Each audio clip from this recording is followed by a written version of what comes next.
Bugün mən qəbirstanlıqdan keçərkən düşüncələr məni bir anlıq apardı.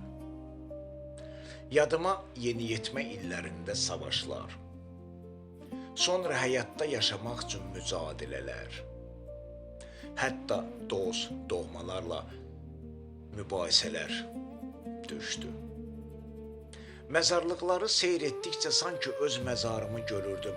Mən də hər kəs kimi nələrisə tamamlaya bilmədən gileyli tək.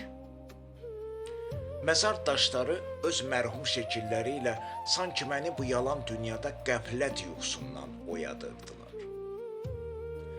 Uşaqlı, gəncli, yaşlı, qadınlı, hər kəs solğun baxışlarıyla olsa da bəziləri mərmər hasardan, bəziləri isə sadəcə qara torpaqlarla məni qəm dəryasına sövq edirdilər.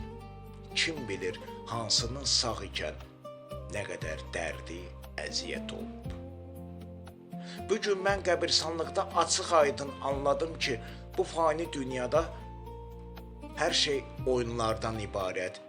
Bəzən saxta, uğur, qələbə, bəzən isə mənasız məğlubiyyətlər. Məzarlıq sonu ilə məzarlıq sonu.